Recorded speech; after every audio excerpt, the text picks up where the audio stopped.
Sim,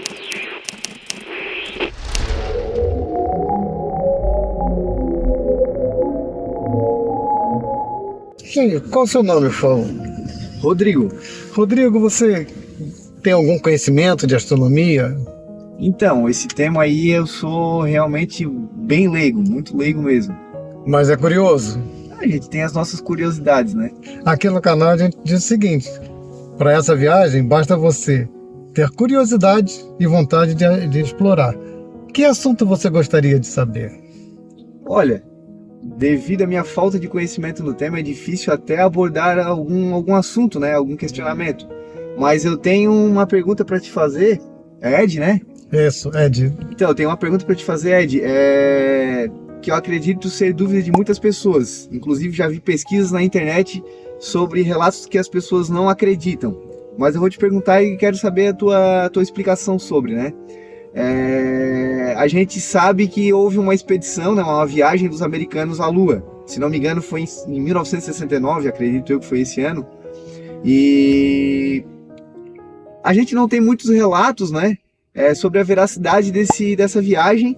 E inclusive muitas pessoas questionam sobre a veracidade dessa viagem porque os americanos nunca mais voltaram à Lua. E nenhuma outra nação também montou uma expedição dessa. Então essa é a minha dúvida, se realmente aconteceu essa viagem ou é um fato que os americanos relataram para dar uma amostra de poder, enfim.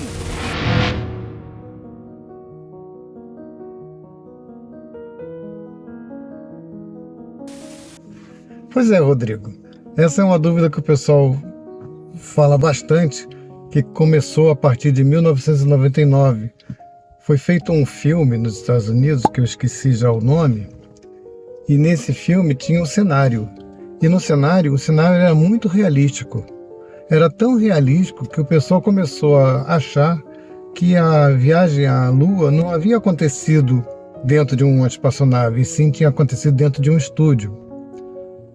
Eu já li várias vezes, eu gostava de acompanhar o projeto americano.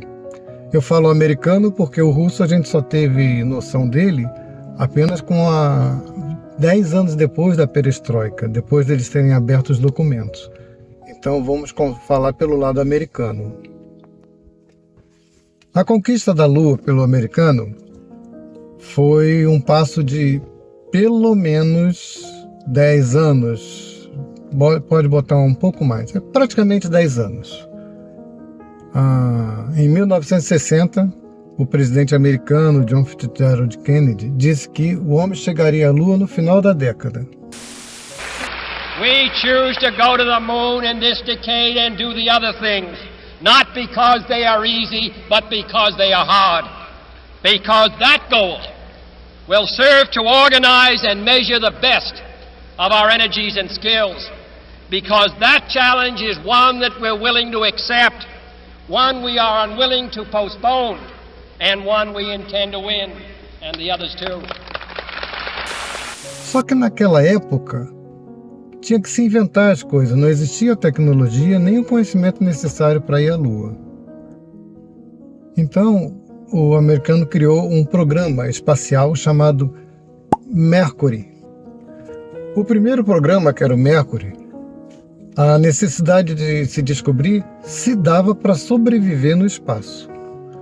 Então ninguém sabia o tipo de radiação que ia correr, todo mundo estava com medo dos micrometeoritos, que são pedras pequenininhas, tipo poeira, de até 2 gramas, mas que pela velocidade de 20 mil km por hora podem atravessar uma placa. Então o pessoal tinha muito medo. Então o primeiro programa foi como sobreviver no espaço. Como abrir uma gaveta, parece uma coisa tão simples, mas foi descoberta lá no projeto Mercury. Depois foi o Gemini, isso é, 2 astronautas juntos na mesma cápsula. Ali eles foram começando a descobrir como chegar uma nave perto da outra, como fazer as manobras. Tudo isso foi algo que foi conquistado. E por último, o projeto Apollo. O projeto Apollo eram 3 astronautas dentro da cápsula. A Apollo 1 sofreu aquele grande desastre em que os 3 astronautas morreram incendiados no teste. Houve uma falha na válvula de oxigênio, se injetava oxigênio direto. Hoje não é mais assim, hoje é uma mistura gasosa. E o projeto Apollo sofreu um grande atraso. Do Apollo 1 até o Apollo 7, não houve tripulantes, eram só testes com as naves. Se a nave conseguia subir, se ela não se desintegrava, se não afrouxava. Da Apollo 8 em diante, começou a ter tripulação. A Apollo 8 ela foi a primeira a dar a volta na Lua. Depois vieram as outras Apolos, que estavam testando o módulo lunar, por exemplo. Até chegar na Apollo 10. A Apollo 10 fez quase tudo que a Apollo 11 fez. Ela deu a volta na Lua, desacoplou, virou a nave, fez tudo que tinha que fazer, só não desceu na Lua. E a Apollo 11 foi o que culminou com a descida do homem na Lua. 11, 10, 9, ignition sequence start. 6, 5, 4, 3, 2, 1, 0. All engine running. Liftoff. We have a liftoff. 32 minutes past the hour. Liftoff on Apollo 11.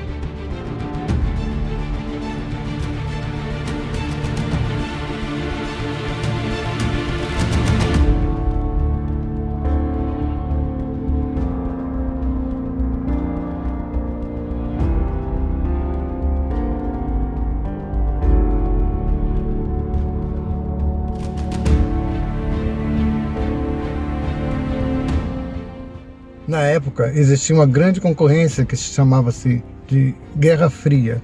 Fria porque era uma guerra sem armas, mas era uma guerra de espiões, de espionagem, de poder, saber qual era o melhor tipo de governo, essas coisas assim, que vocês já devem ter ouvido falar.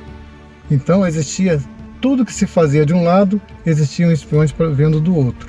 Por incrível que pareça, mesmo quando a Apollo 11 estava para ser lançada, houve uma cooperação entre as duas agências, a NASA e a Roscosmos, que é a russa. A Rússia lançou uma sonda que era para coletar material da Lua e voltar para a Terra. Mas ela foi feita assim em última hora para tirar um pouco do brilho da Apollo 11. Só que nessas coisas não dá para fazer em última hora. E a sonda acabou batendo na Lua e se espatifando. Mas antes disso, as duas agências entraram em acordo porque seria uma estupidez muito grande a Apollo 11 bater numa sonda que estivesse em órbita da Lua. Sim. Então houve um tipo ainda de cooperação.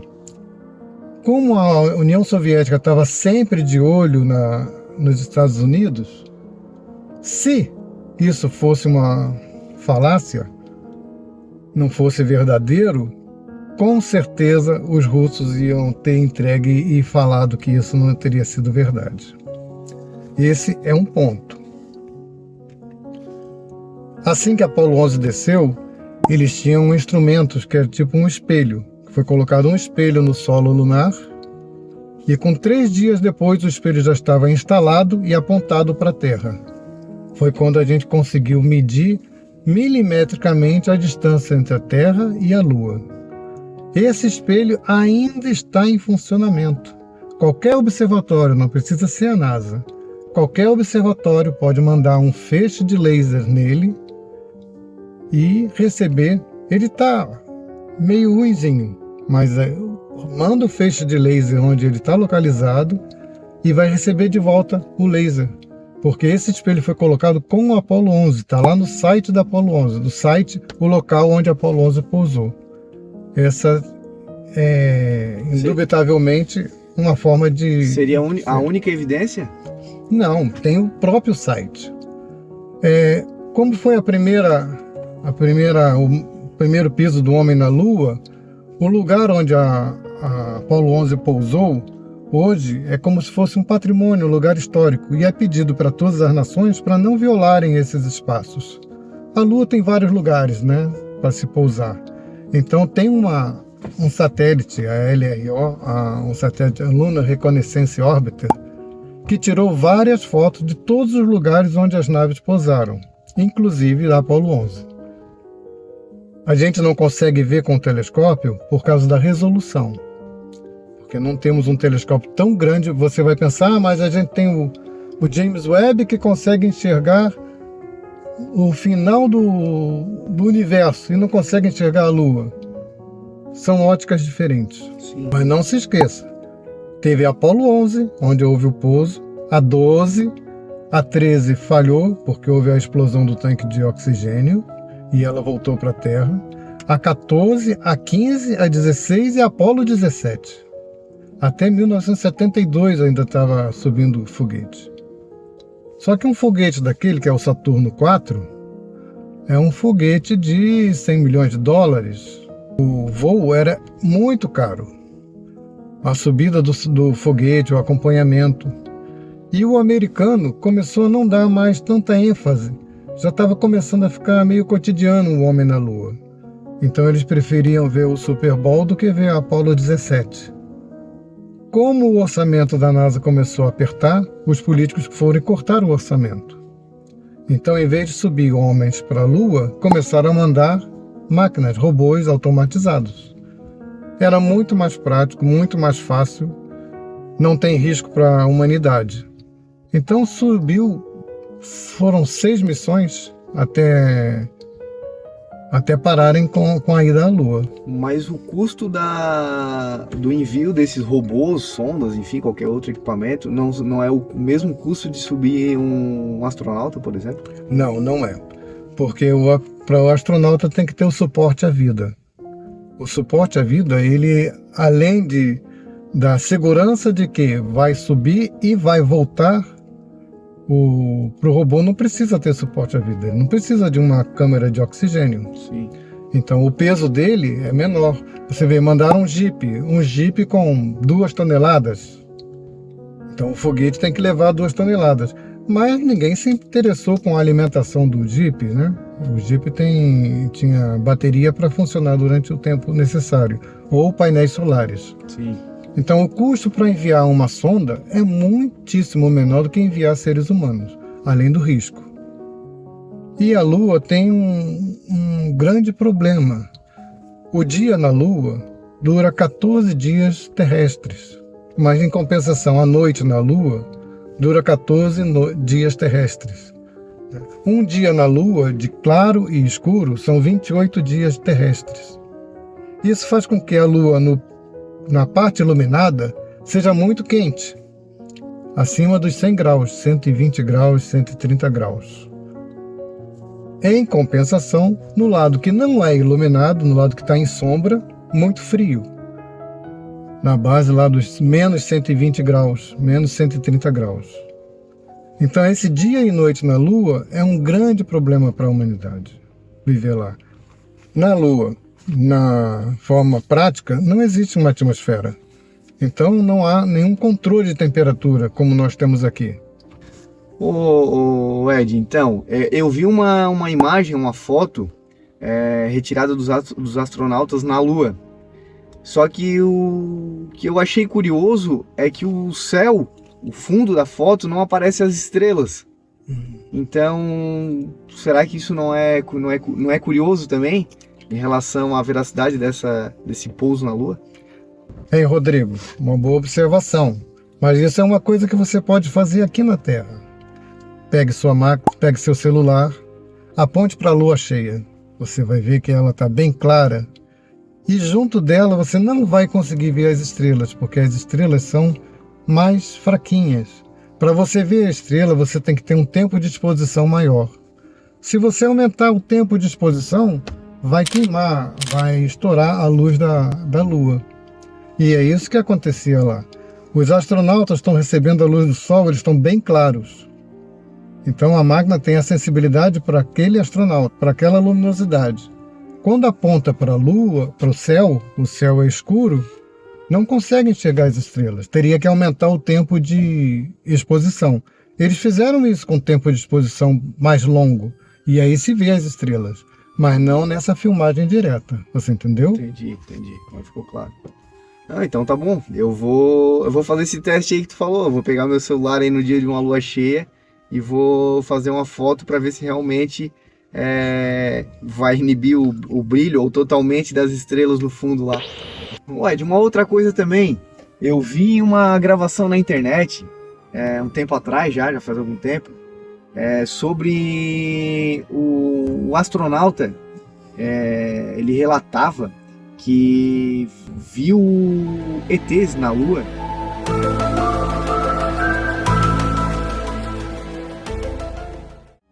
Não sei se procede essa gravação aí, se é alguma montagem, sabe dar alguma explicação sobre isso também? Eu também já vi isso aí. Acho que foi com o Neil Armstrong, em que ele chegava na beira de uma cratera e falava: Houston, eles estão aqui, veja, Houston. E Houston mandava que ele mudasse a frequência do canal para a frequência segura. Lógico, eu não estava lá para dizer que isso é mentira.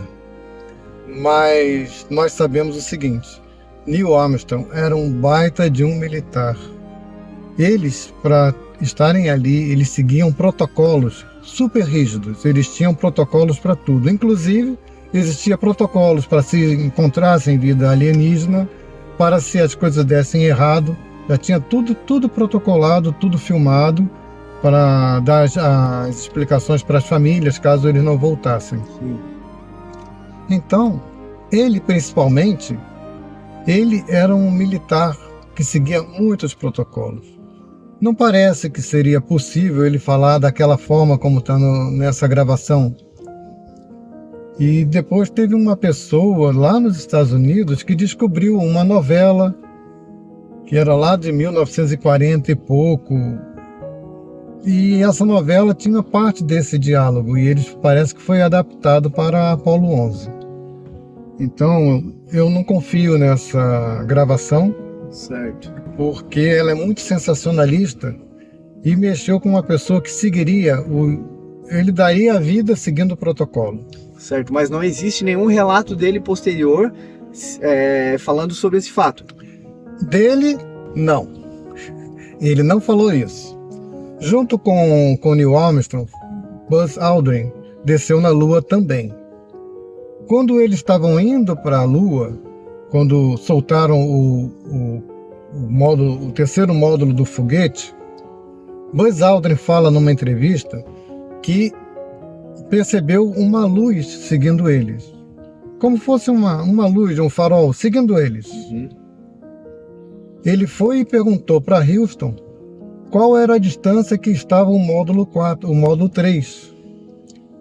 Houston respondeu: já está a 10 mil milhas de vocês. Então eles tinham o protocolo de ser a hora de dormir. E Buzz Aldrin, então, na entrevista fala: bom, nós já vamos dar o primeiro passo na Lua, vamos deixar as outras coisas para as outras pessoas. E foram dormir. Não foram investigar se era uma luz, se era o que era. Uhum. Eles seguiam restritamente os protocolos, o que corrobora a história de Neil Armstrong. Então em nenhum momento houve algum relato dos astronautas alegando que teria alguma vida na Lua. Com o Apollo 11, não.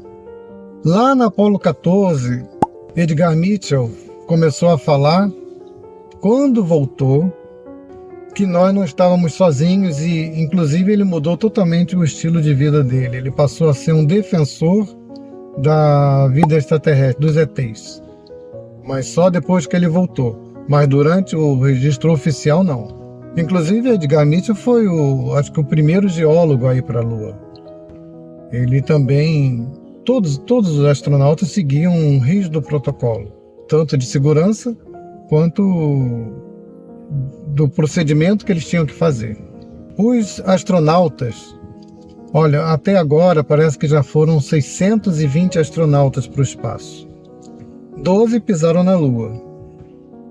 E quase a maioria, quase todos, mudaram seu modo de viver. Só em olhar a Terra azul, só em olhar a Terra por cima, mudaram completamente seu modo de viver. Se espiritualizaram muito mais, porque viram o quão nada nós somos. Então a visão da Terra girando é uma visão que modifica a cabeça das pessoas. A gente tem a impressão que o nosso Brasil é tão grande, mas visto lá do espaço, ele é apenas uma parte de um continente. E a Terra é apenas uma estrelinha no céu. Sim. Entendeu? Pois é, Rodrigo. Nós acabamos chegando ao seu destino, né? Sim. Você quer falar alguma coisa, mandar algum recado para os meus ouvintes? Só dizer aí que compreendi aí, né? Entendi sobre essa viagem, sobre as evidências aí que tu me passou.